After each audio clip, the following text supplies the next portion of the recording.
Hello, everybody, and welcome to the Morning Howdy. My name is Tyler, and like always, howdy.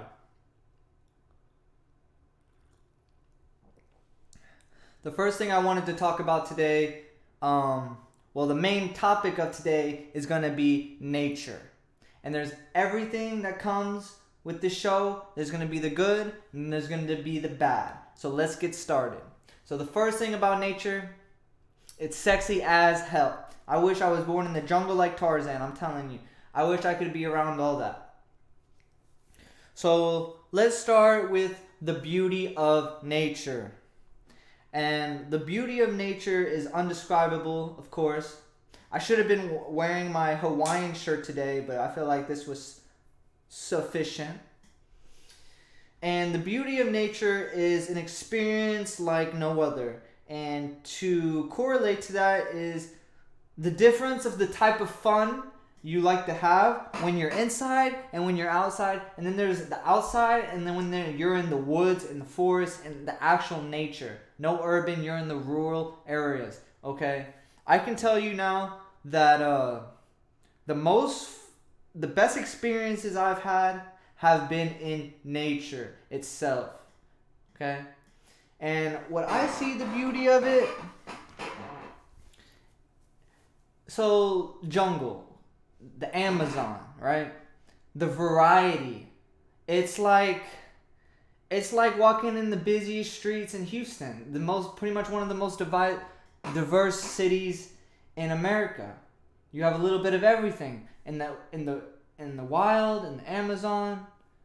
There's going to be a lot of beautiful things and a lot of things you've probably never seen.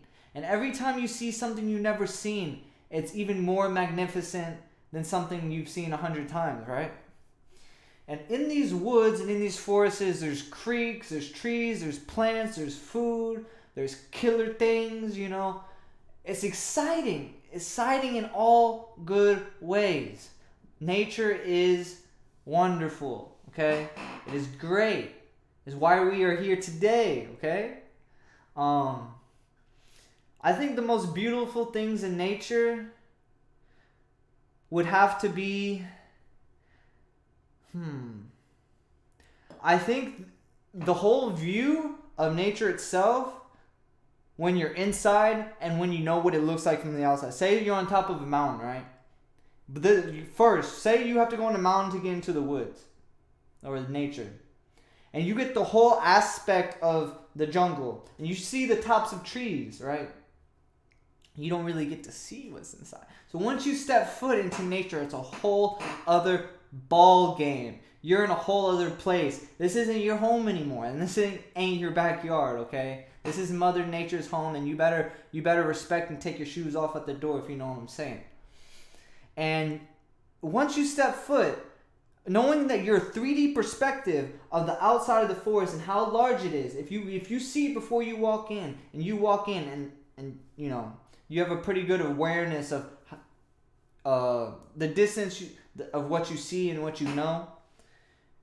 It's crazy how diverse every little area of the forest is. There's so much in a little space of the Amazon, the forest, so much diversity in all these little places. You could walk down a path that say you're walking, following a path guider, and there's a trail for y'all. There's a reason there's a trail, because probably on your right there's crocodiles, and on the left there's man-eating snakes, right? You got the killers, and then you got the lovable birds. The Amazon has its own song too. Like how the morning has its own sound. The Amazon sings, the Amazon's going to talk to you, okay? Nature is its own pleasant melody, okay? You have all these different sounds. The birds, the wind, the water, the rain.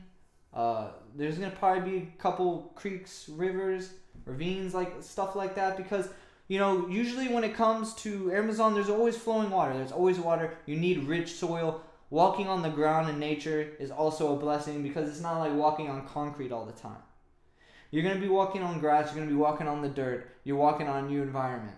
And that itself is different, and that itself should be a beauty. Because when you walk on concrete, It's just not the same. When you walk on soil and you walk barefoot or you walk on grass, it's like a little cushion. Your foot kind of goes into the earth, while concrete is just flat. It's hard, right? But the earth kind of has its cushion to it. Its own little suspension.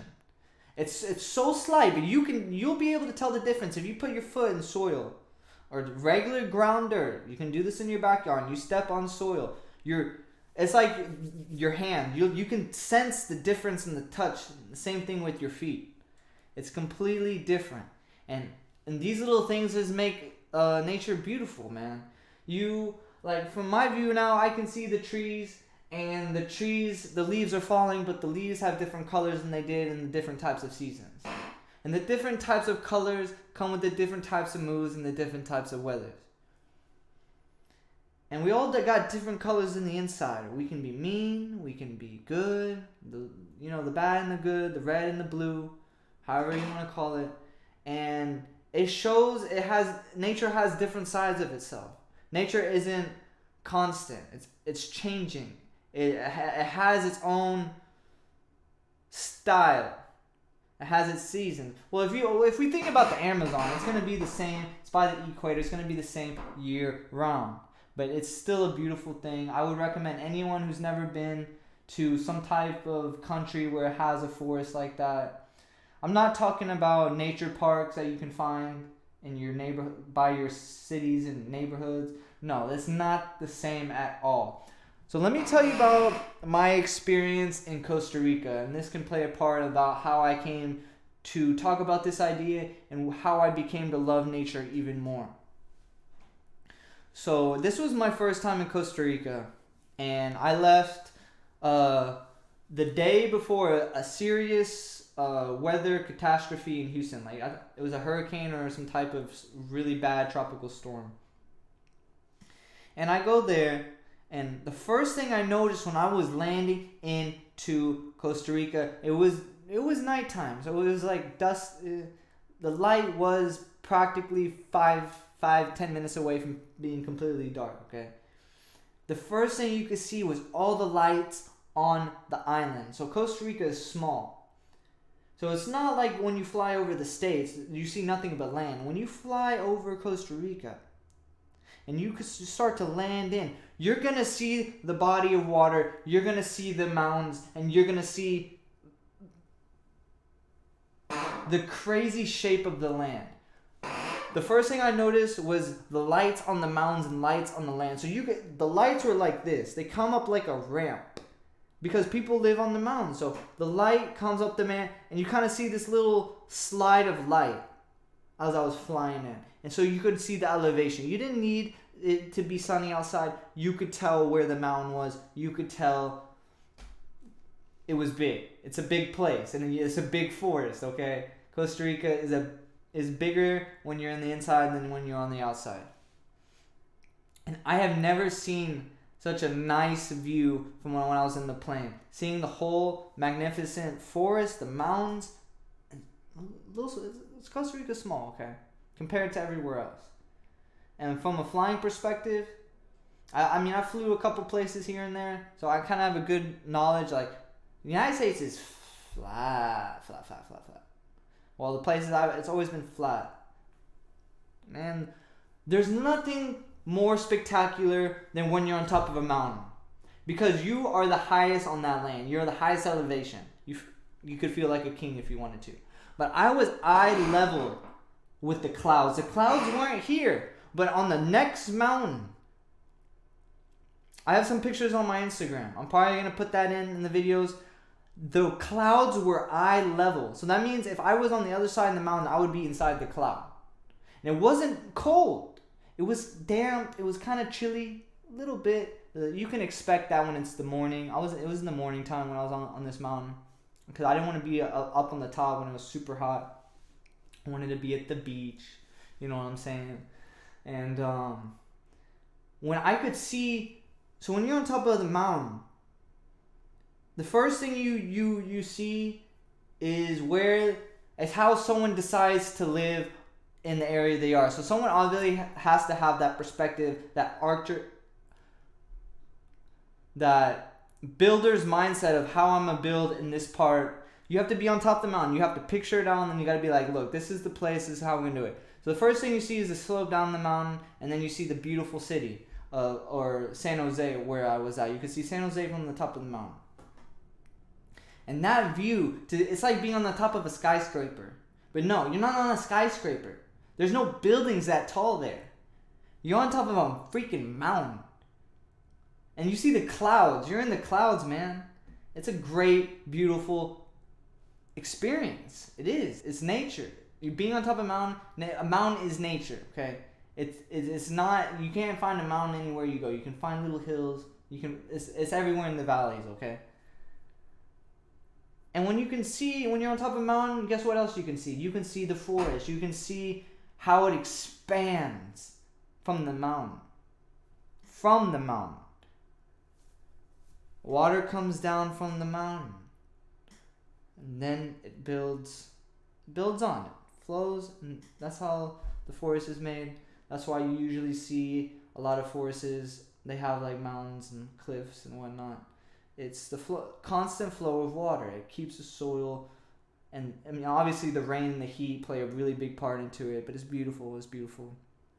And so after I went from the mountain, we went to go view a couple other places, and we were going towards, actually I don't know where we were going towards. Okay, this was my first time, but I was riding with the person I was staying with, and he wanted to show me around. I was so thankful he didn't have to do any of this. Okay, this is him wanting to show me a good time. Showing me what I've always wanted to see, okay? And so we're going, and we go into a tunnel inside of a mountain. This is also on my Instagram. They cut a huge tunnel in the mountain. And this mountain is huge. If you saw my picture, it'd be like this. It'd be like me on myself.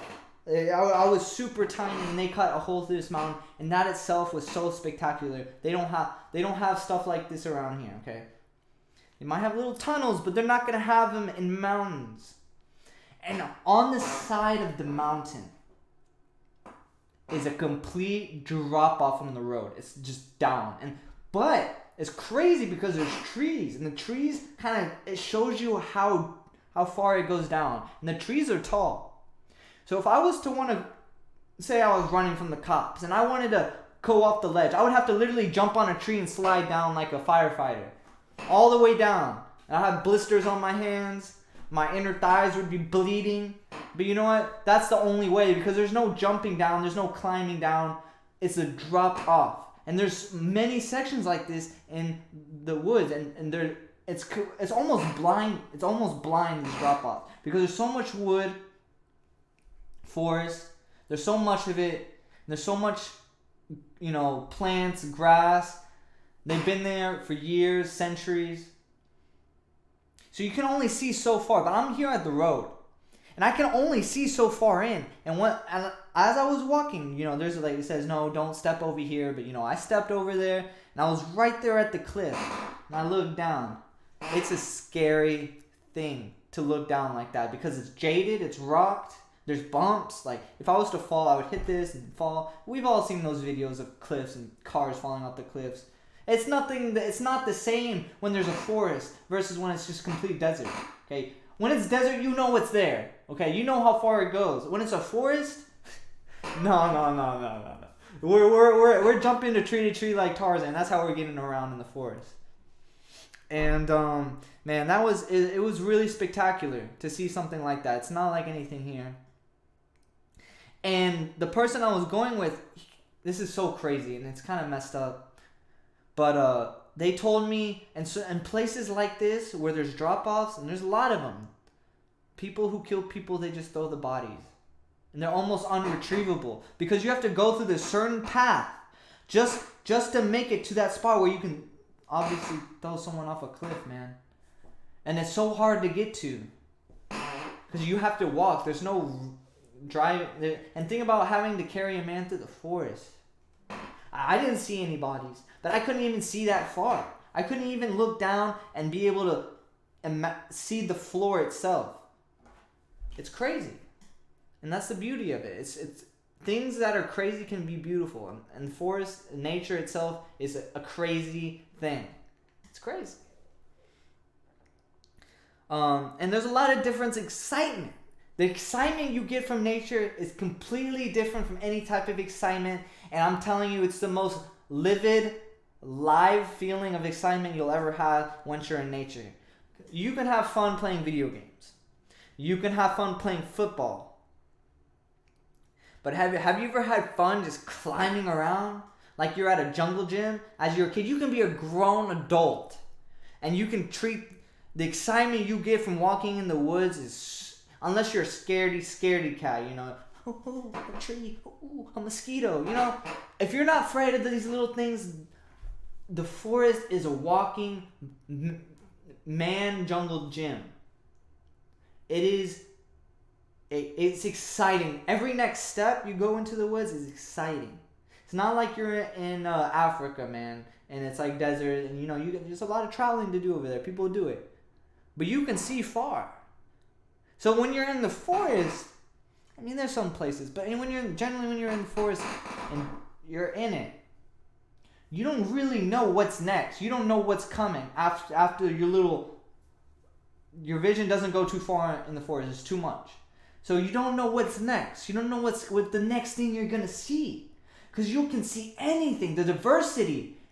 5 feet away from you could be the one thing you've never seen in your entire life. Or it could be the one thing that's going to kill you. That's the excitement. It's like you're digging for gold in a mine pit. Like explosive mines.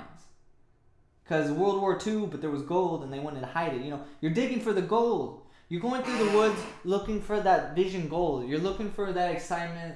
You kind of picture to yourself, oh, what if I lived in here? How would I live? Would I go crazy? Would this be fun? Would I rather live in the city? These are questions you ask, but there's so much fun. There's so many things to do when you're in there. And the mind itself expands when you're in there. You kind of come down to your core roots. I don't know if it's because I've always been like a monkey man. I've always gone all over the place. But I felt like there was so much to do when I was in nature. When I go outside, I feel like my limitations are limitless. And when I'm inside, I feel cooked up. I feel like I'm tired of doing these things. I can't even go to the park and have a good time because you're either playing some type of ball game or you're walking around or you're biking. That's all there is. And when you're in nature, there's so many things you can do if you put your mind to it. And you can walk around, you could climb, you could explore, you could dig. And it's like eye candy. And you don't get eye candy with things you've seen a lot of times. You don't get that same feeling. It's like seeing a pretty girl walk by. You're like, oh. You're like, oh. That's how nature is. And it's every step. You're like, oh my God. Oh my God. You're literally, oh my God. What is this? Where am I right now? You're so happy. And it's like you're going... Every time you come home for a long trip, or you come home... An example, jail. You come home from jail. When you come home, you are so happy. That's how it is when you're in nature. You're just happy to be there. You're just happy to be in nature. You're happy for the fresh air. I don't know what it is. Maybe it's just there's more oxygen when you're out in nature, and you just get all that blood in your brain and your body from all the extra oxygen because all the plants. It's a good feeling. So I was also at the beach in Costa Rica, and the beach was called Jaco. And I decided to go on a run in the morning. And as I was running back, I was like, why am I getting blisters? Why is it hurting my feet so much? Turns out, the sand isn't sand. It's all volcanic rock that built up on the beach shore. It's not like your white sand that you find in Florida, right? The sand is literally small pebbles of rock that are said to have come from the volcano. This is all volcanic rock finely grind into a sandy layer. It's not white sand. And so once I realized this after I was running, it made sense to me. Because there's volcanoes everywhere. There's been volcanoes everywhere in Costa Rica back in the past. And because of this, that's how mountains are formed. There's still active volcanoes. Some places in Costa Rica to this day. There's some obviously not active, but you can tell which ones have been there. And if you've done enough research in science, you can kind of paint the picture of how Costa Rica was created. Why it's small, and it's between two bodies of water. It's like this. Somewhere in the middle, it's like kind of like this in some places, there's volcanoes. I don't know about the earthquakes, if there's earthquakes over there. I would have to actually search that up. I don't think so. I've never heard of any of my relatives ever talking about there ever being earthquakes, but there are volcanoes. They're pretty serious. They can be pretty serious. Everyone knows what volcanoes can do. They squirt at you, and it's hot. It's like trying to go into a hot shower. It's all the way hot. You can't just walk in there. There's no way. You're gonna disintegrate. Or has anyone ever spilled coffee on themselves? Man, that's shit hot. I'm drinking coffee now and it's hot.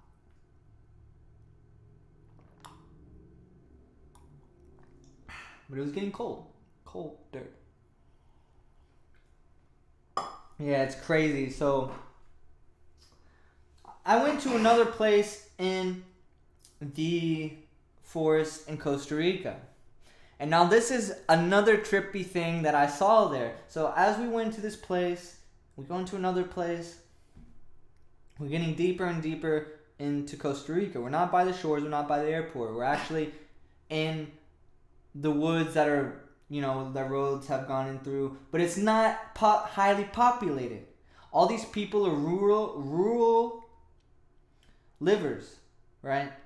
The people farm. They have cattle. They have chicken coops. They live off the land. They do. And as we go deeper, my friend wanted to show me more places. And as we go deeper, and as we drive, everything starts to close in. The forest is getting thicker. Everything is getting thicker. You can't see so far. So as I was driving, every little 1/4 of a mile was so crazy to me. Everything that I saw. So I saw a dam, right? Or for the water to come through. That itself was so crazy to see, because there's a dam in the forest. And guess what? How dams are created? They come from, because there's a river, there's a source of water that comes, and it comes down. And if that dam wasn't there, obviously it would be like a little river. And the dam was done so perfectly.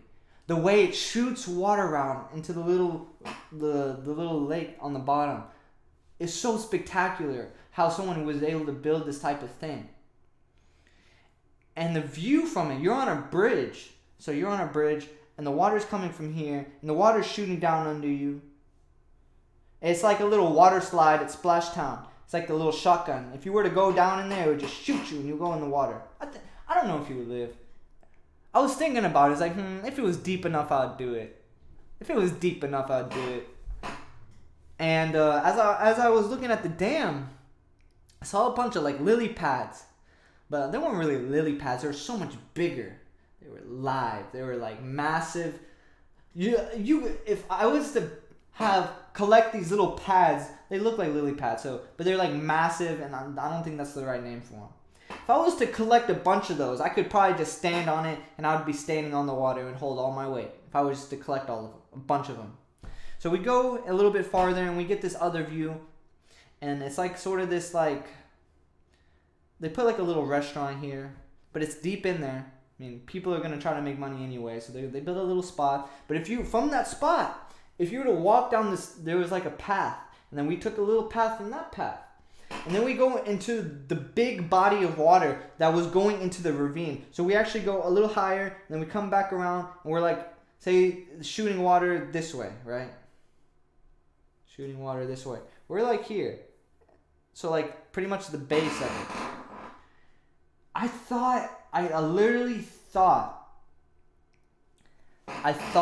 the grass and the land was moving. I thought it was on drugs or something. I saw it was slowly shifting. I thought it was an illusion, eye illusion. No.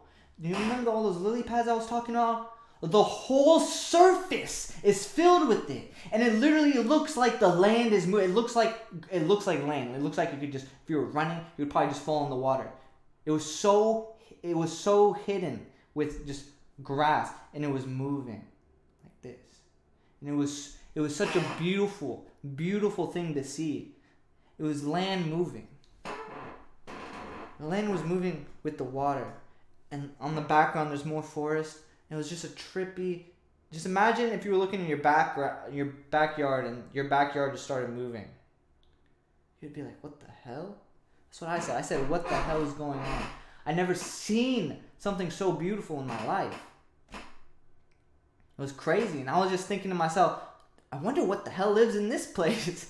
I was like, "I don't think I ever want to go in that water. Shit, I'll get tangled up and drown." It was crazy. And you get to see a bunch of different trees, plants, fruits that you probably never ever seen in your entire life. It's a crazy thing to be in nature, and deep in it, heart of nature.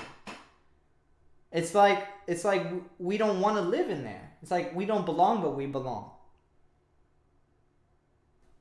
Our skin is designed, for water. We can repel water.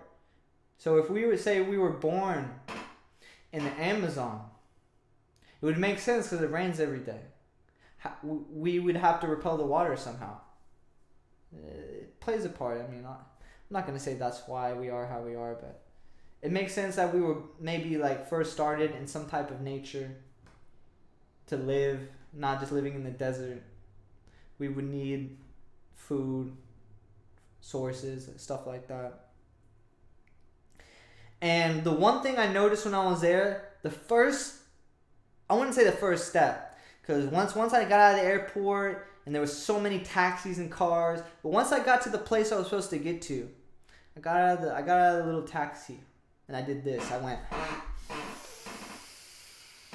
I breathed in, and oh man, that breath I had was like, it was like I was breathing into an oxygen tank. It was the purest breath I've ever had. I felt like energized. Just from that one deep breath, I felt energized. I felt like I never had so much oxygen from one inhale of oxygen. I've never felt like I've had so much. I don't know if it's because I always think into detail about these little things, or maybe I came into there trying to find these little details and the difference, or maybe it's the level of sea level and the elevation you're at. But I took a deep breath and I held it in, let it out, and it felt so good. I felt so much better. I felt like there was less in the air and more. I felt like there was more good in the air, not less. I felt like it was more good. And this is the reasons why I decided to go on runs while I was there. I went on a couple runs while I was there. And I felt good. I felt so good. I feel like there's too much going on here in the United States. I live by the ports. I know what happens by the ports. I've drove down the major highways. I've seen the pollution in the air. I live in the city with millions of people who drive cars, and the pollution's going everywhere. And sometimes I feel like I can't breathe. I get that feeling like I'm just not getting in what I need. And when I was there, I felt like I need to live there. I felt like I need to bring in a vacuum and suck up all the oxygen and have a year's worth of oxygen for myself. And I keep it like a little leprechaun. I'm gonna keep all the oxygen for myself. I'm just gonna, it was so crazy, that type of experience I had, just the breathing in the nature that was there. We all know plants give oxygen. And when you're in a forest, you better freaking believe there's going to be an abundance of it. Just like when you're in Russia and there's like a forest there that produces most of the majority of the oxygen on Earth. In Russia. Just imagine when you're in a rainforest. It's the same concept. Versus when you're in a city. Yes, there's plants. Yes, there's trees, even in cities. But you won't get that abundance of it. You won't get that purity. It's like you have an air filter in your house versus if you didn't. It's slight. It's not going to be dramatic. You're still going to live. But you will tell the difference. And when you're in nature, you will feel the difference. You will be emotionally more stable. You will come more to your senses of who you are. You will become one with nature. And that's why Mother Nature is so great and so sexy. Because you feel like you're in good hands. You feel like you're in the arms of your mother. You feel like you're at home. And Mother Nature is a great thing. It's beautiful. And the reason I wanted to talk about the beauty of nature is because we spend too much time away from it. So I live in the urban area. Most of us do. And then there's the majority of people who live in the rural areas. Imagine if you say you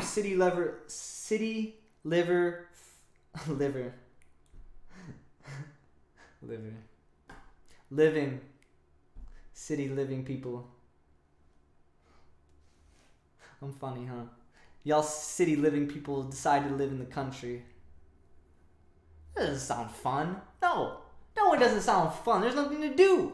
If you're gonna live in the country, you might as well live in the forest. Jesus Christ.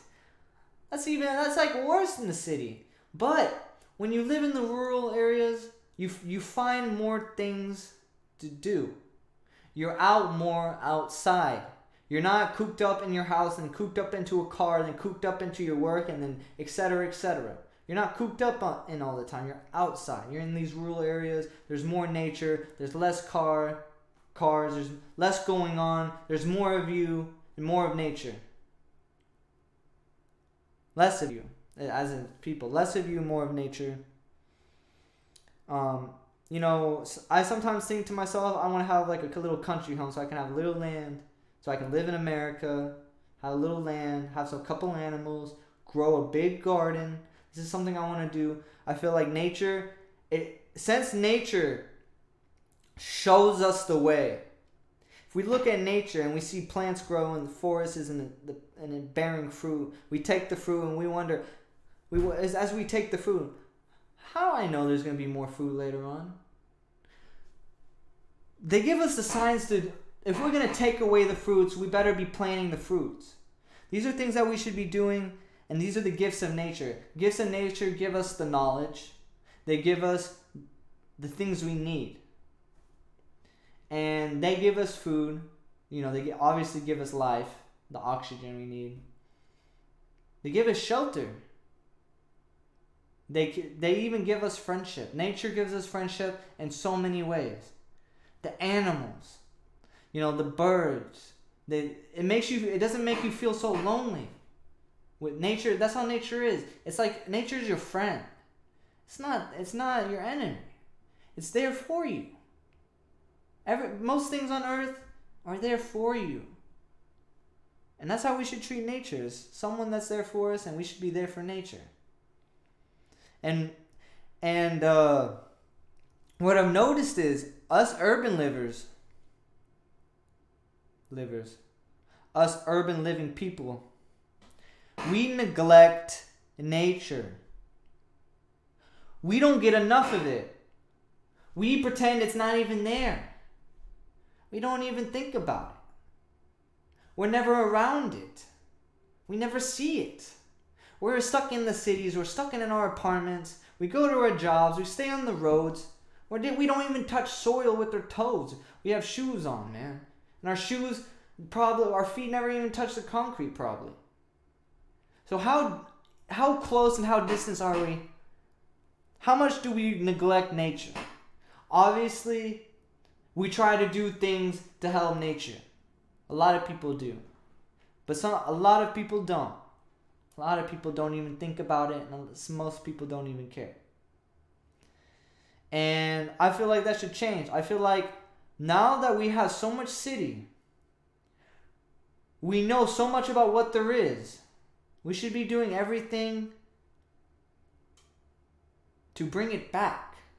Because first we need to civilize. Yes, first we need to become smarter. We need to do all these intellectual things. But let's put back what we took away. All these cities that took away these forests, we should be building a forest somewhere else. We should be planting the things that we've taken away. We're neglecting the things that we've done. It's like you kick your dog, and you come back home and like it's never happened. You can't neglect what you did. You're neglecting something. You're neglecting a bad act. I'm not gonna say nature's gonna remember what you did. I'm not gonna say karma is gonna get back at you. Think about what nature's done for us. Nature's given us everything we need. Our homes. We've taken everything from it. And the only way we're going to survive longer is if we pay more attention to nature. Now, I want to talk about some bad things about nature that are happening. I mean, bad things that are happening to nature. And it has to do in Australia. On the coast here, on the east side, there's like all on the east coast of Australia, there are massive forest fires. Just like how it was in the United States, in California. Massive fires. And they're happening on these coasts. Let me see here. They're happening on the coast in the Pacific Ocean. And they're happening on the edges, right? It's what they call the Ring of Fire. Have y'all ever heard of that? It's in a Ring of Fire. And it's weird that inside the Ring of Fire is where all these fires are happening. On the coast of California. On the coast of Australia. Things are happening in the Ring of Fire. Not just that, happening to nature. And they're happening in these areas that, to me, it seems to me it makes sense. That's why it happened in these areas. I'm not saying it's always preventable. Nothing can be preventable. Things are going to happen. But I think it's weird how it's in the Ring of Fire. People who know what the Ring of Fire is, it's like this tectonic plate in the Pacific Ocean that swings around, Japan, comes around the coast of America, Asia, all the way to Australia. And these are tectonic plates that have volcanoes, where mountains are formed, and there's massive fires. And you know what nature does? It gives us oxygen. Nature gives us life. It provides for us in a lot of ways we don't see it. And it's not even though it's not even around us. Food is being produced. We need food. And Australia is like a mystery to us. We never really talk about Australia. Australia is never a destination we want to go to. It's like a little America. If we know what Australian movies, Kangaroo Jack, they're pretty much white people, right? I'm not saying like America's made of white people, but like it's weird because Australia itself is like it's kind of independent, and whenever you see these fires that are happening in Australia, and we can relate to them, and us in the United States, we know it's a big deal, and we have to be worried about these people, because everyone on Earth is helping each other in a certain way, and if one domino falls, the domino effect is gonna happen. And in these fires, they're causing massive carbon in the air. Now, I was looking at an outward picture of the Earth, a global picture, and it showed you the smoke from the fires, and it was yellow smoke in the air. And when you think about yellow and you can see it definitely on the Earth planet, so I'm going to give you an example. Let me see. It was like half the size of India, just of smoke coming from the coast and going into the Pacific Ocean. That size of a massive cloud of carbon in the air is a serious, serious thing that is happening. And we should all be praying for Australia and the people, because it happened to us in California. And I was playing some video games, and I was just so happening to play like, I was like, hey man, my computer did a little glitch. I hope that doesn't affect anything. But my I forgot what I was gonna say. I was talking to this guy on the computer, and he told me he lived in California. And he said he lived where the fires were happening. He said his home got destroyed and everything in it. And he had to move to a new house, the only things he could carry with him from those fires. Just think about that. I talked to a random person online. It's not just coincidence. It's showing that these tragic events affect people, common people just like you and me. And they cause serious issues. Not just globally, economically, fundamentally, to the structure of how we view society. These fires are impacting these things. And the people are what make the world go round. The way we see the world going round. And now it's happening to Australia. These fires are severe. These fires are crazy. They're destroying the wildlife. They're killing animals. The fire, it's unstoppable. It's too much. They can't just fly in and pour water out. There's certain methods to stop the fires, and they're doing it, but it's gonna take time, and we're all hoping for the best. But the carbon in the air is really, it worries me, because I just did a video of this last video, and this is why I wanted to talk about more about nature, because as I was thinking about the video before, it made me think about what's going on right now with the fires going on with nature. This is the topic of today, is nature, and I'm trying to not just say nature itself, but the things that affect nature, the things that are great about nature. And these fires are destroying the great things of nature. They're destroying the wildlife. They're destroying all these organisms, not just plants. They're killing people. They're destroying homes. They're stopping I'm just going to say production. They're stopping the production of progressing. You have to put progression on a hold, and then you kind of take a defect, you take neglect, you start lower, and then you're going to have to build back up again. But then when you try to build back up, you're still left with all this. You're still left with the destruction. And you can't just keep throwing all your trash away in the ocean, and you can't keep burying it, and you can't keep burning it. You're left with this destruction. And as we know it, the water levels are rising. So where are we going to put all this stuff? There's less land. There's less land. Every year there's going to be less land. I don't know if more land is going to show somewhere else. Like I said, I'm not like a scientist. But I can see and research and study. I can do the things what I can do. And I can talk about the things that I see. And I can discuss them. And it's a crazy thing, because Australia isn't the only place that's fires. I think it was Brazil. They're doing fires. They're not doing fires. They're having fires, and that's one of the most significant forces in Brazil. I don't think it was as severe as it is in Australia right now, but it was pretty bad. And, it's hard to come back from that. And it's hard to grow back that type of diversity and those type of organisms. In other words, it's almost impossible to try to bring all that back. We all have to pray and hope for the best. Pray for the world. Pray for nature. Nature's always there for us when nothing else is. So let's think.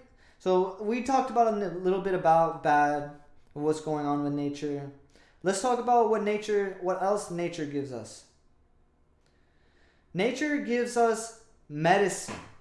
So we need nature. We need medicine. It all started with herbs. This is how nature, we found out more about nature and how it can help us in multiple ways than just homes and shelter and food. It can heal us. Medicine. We use a lot of these herbs. We can smoke it. We can ingest it. And they help us. We can grind them up, pound it out in a little thing, and we put it on as ointment. There's bad things in nature that hurt us, and there's good things that help us. And medicine's a big factor. I'm not saying we're going to run out of medicine, but think about what nature has given us. Nature heals us, we need to be the ones to heal nature if it's in trouble. If nature's the one who's kept civilization going, as we can do as research, we better be doing everything we can to repair it. Okay? We know it gives us food, shelter. If we look at nature, we can see innovation. We can see the complexity of it, and we can put that into the complexity of the forest into our civilizations today. So we can think of the water system, the sewer system, the irrigation system. We can look at the forest in the Amazon and we can place it into these places. All we gotta do is copy and paste, because the forests and the Amazons and mountains, they give us the most. It's like perfect, the irrigation, right, in the forest. It's perfectly made to suitable for the forest. If we take the same knowledge, that's how we can make the irrigation in our cities today. I mean, that's what we do. We take the knowledge from nature. We reflect the mirror image of ourselves onto things, and we see how we can resemble from it. This is how we progress in life. We don't look at things as different. We look at them as similarities. And if we see something that's different, we relate to it and try to take what we don't have from it, and we try to make it our own. Without, we can't just remove everything from the other side. But say someone's fast and then you're not fast, right? You take in what you see. You know they're like you, so you know you can run.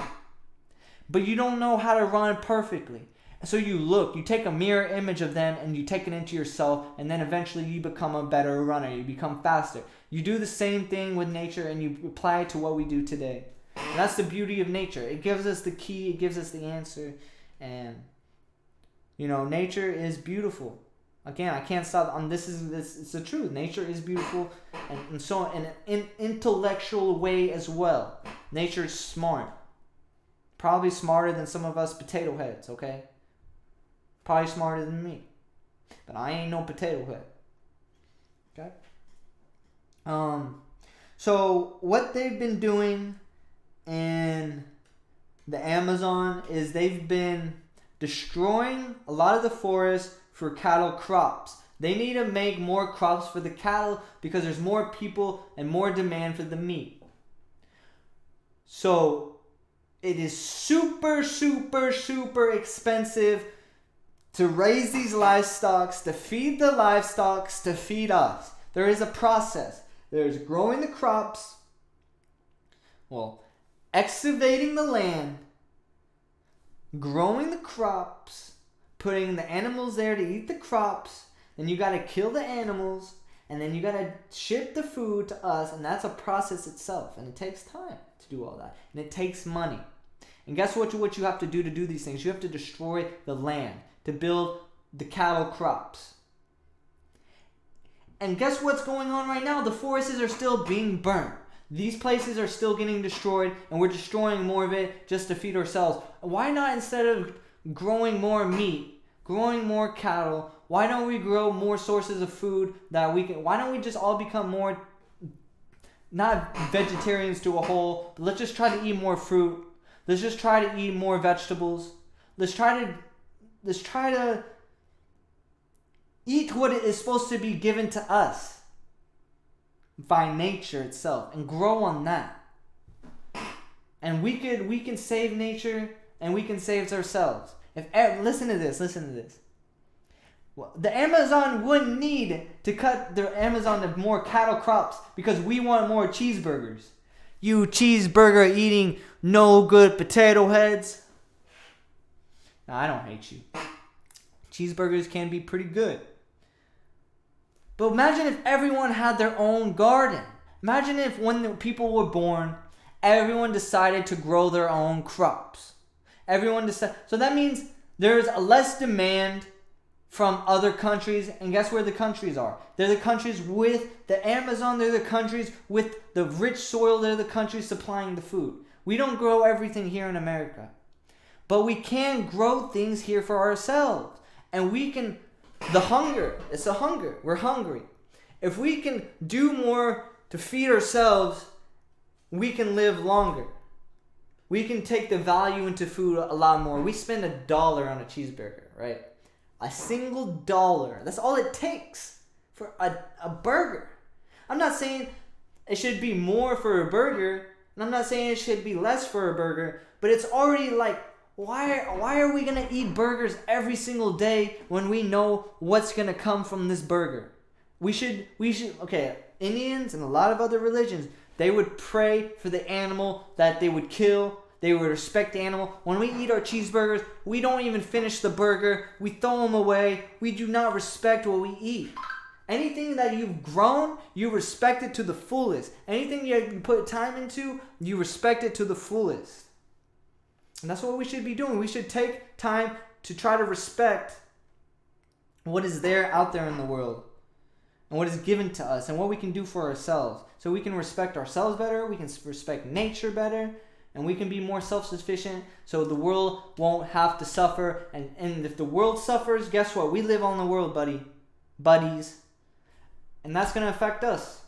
It's true. It's happening today. We're being affected because of the actions we've taken as a society. We do this to live, but we're smarter now. We can repair. And we can become better. And I want to say something else about destruction. Let's go back to the bad, because everything that becomes bad somehow becomes good. Somehow, some way. So when there are forest fires, the forest itself has a plan. The forest itself has a plan, a function, to say if I am to be destroyed, I will replant myself. I don't need anyone. And you know how they do it? They do it with, for example, pine cones. Certain trees, certain organisms, the only way for it to be planted again is through massive events like extreme fire. I'm gonna search this up for the video. I have to know right now. I have to know what it was that whenever there's extreme fire, these seeds get released. So when there's a fire and catastrophic events, it can rebuild itself. So let me see. Seeds that sprout after fire. Okay. So eucalyptus plants, bankside plants, like the cones, pine cones are an example. You ever see a pine cone and they're all rough on the side and you're like, what is this? What is this pine cone? I'm going to throw it at people and it's going to hurt them. Pine cones are they're the last defense for the forest itself, because when a pine cone is heated to a certain temperature, the seed is inside the pine cone. There's no way to get inside that pine cone. You could beat it with the hammer, you could saw it, yeah, but logically, if it was just nature and there was a fire, the only way that seed's gonna come out is if there's a fire. Squirrels don't open up the pine cones, okay? They open up nuts. They want nuts. The fires, they're never a good thing. They're not good for the environment. But nature has its backup plan, and it does it through the pine cones and through certain types of their babies, how they pollinate. Some of them pollinate to the point where they pollinate if there was a tragic event. We all come from the same roots. Most trees probably come from the same tree, right? And if it was to be destroyed because of fire, it would just be gone forever. It is to say the earth should already be destroyed, right? There's already been asteroids, there's already been fires, and there weren't people to stop it. And then you have to think, well, if there was fires all the time, why is there life? We didn't have people to plan it. No, it's because nature has its backup plan to when there's fires, and when there's these things, there's a plan for it to regrow. And that is through these cones and through these plants.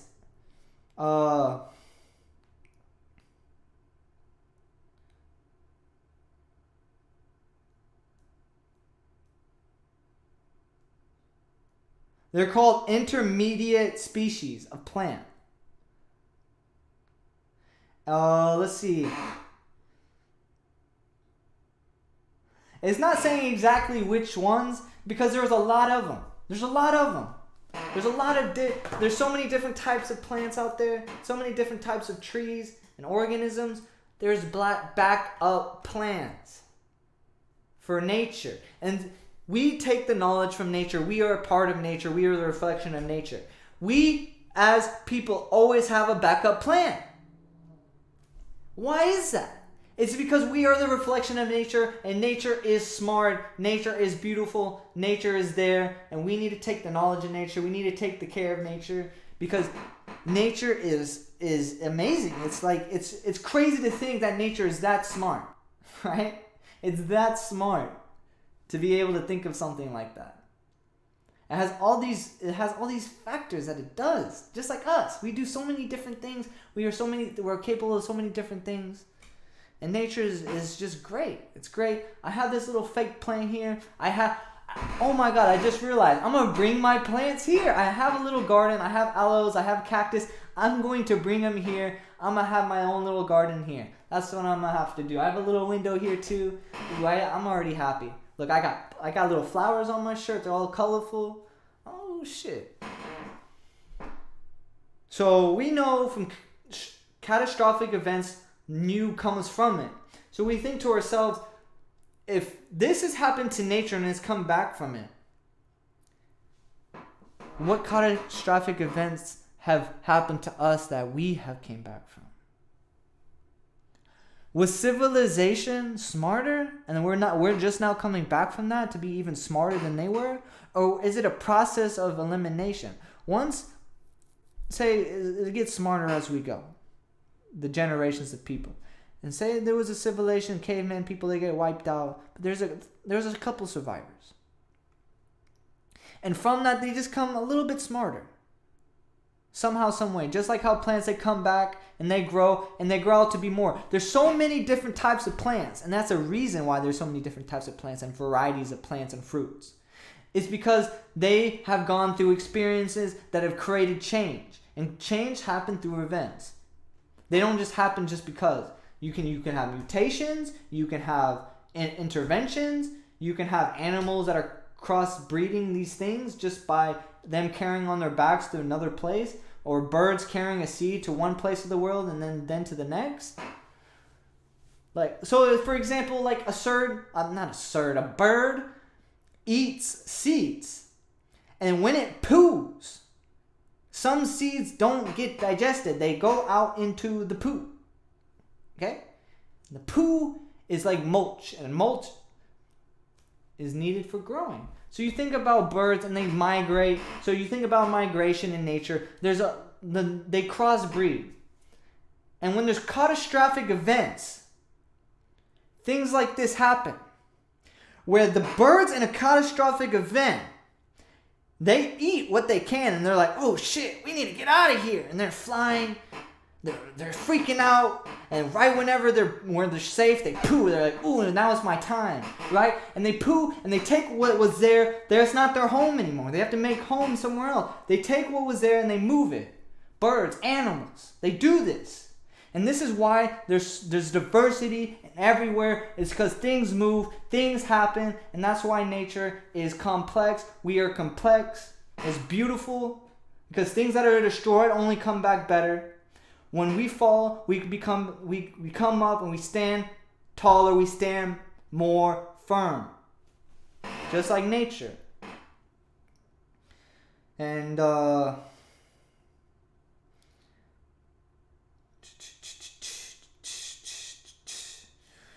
yeah, I mean, I wanted to talk a little bit about nature, talk about what I thought about it. I'm gonna pour me up a little bit more coffee. I'm about to have to end this video. We're coming back to the time. To the time of the end of the video. So let me try to close this up with maybe some thoughts that were left hanging about nature.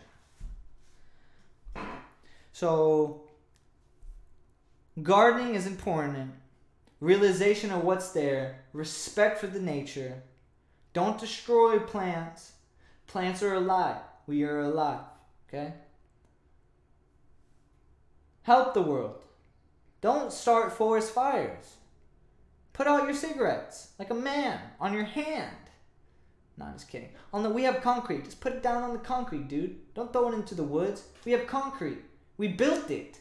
Don't throw it into the woods. It's so disrespectful, man. Throw it into what we made, not what nature made. Don't throw your trash in someone else's trash can. That's what we're talking about. It's because people who do that, and now there's catastrophic events because of that. We have to have respect for others. We need to have respect for ourselves, and we need to have respect for nature. So I'm gonna close this out. I talked about an hour in this. I can always talk more on this.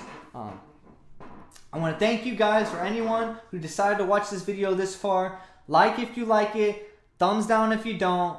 I love criticism if it's constructive. Give me good advice if you have any. Share your thoughts, your wisdom on the subject. If you have anything, tell me your thoughts. Remember, a howdy always ends with a smile. Howdy. Okay, guys, this is the Morning Howdy Show. Remember to subscribe. Thank you for watching. And like always, howdy.